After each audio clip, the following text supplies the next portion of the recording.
एक छोटे शहर में राजू नाम का एक बूढ़ा आदमी रहता था।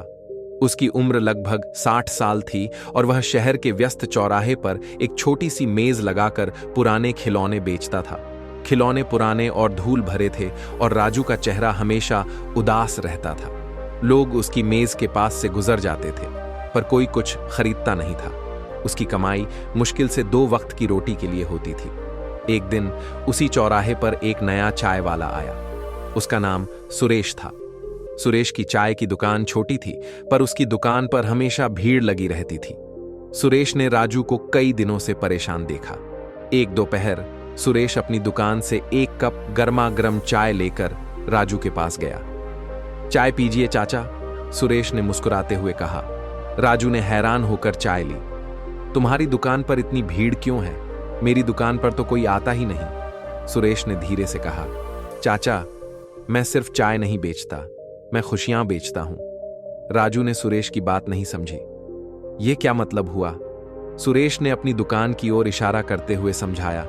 जब कोई मेरी दुकान पर आता है तो मैं उसे सिर्फ चाय नहीं देता, मैं उससे पूछता हूं कि उसका दिन कैसा रहा। मैं उसकी बातें सुनता हूं। जब कोई थका हारा मजदूर आता है तो मैं उसे एक अतिरिक्त बिस्किट देता हूं। जब कोई बच्चा आता है तो मैं उसकी पसंद की चाय बनाता हूं। लोग मेरी चाय के लिए नहीं बल्कि मेरे व्यवहार के लिए आते हैं।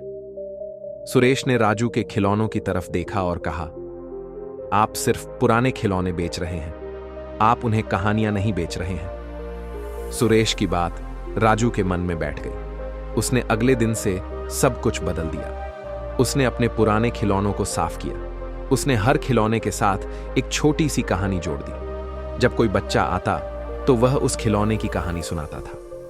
यह कार एक बहादुर ड्राइवर की है जो चांद पर गया था, या यह गुड़िया एक जादुई परी है जो बच्चों के सपने पूरे करती है। धीरे धीरे लोग उसकी कहानियों के लिए आने लगे। बच्चों के माता पिता उसके पास आते थे क्योंकि उन्हें राजू का यह नया तरीका पसंद आया।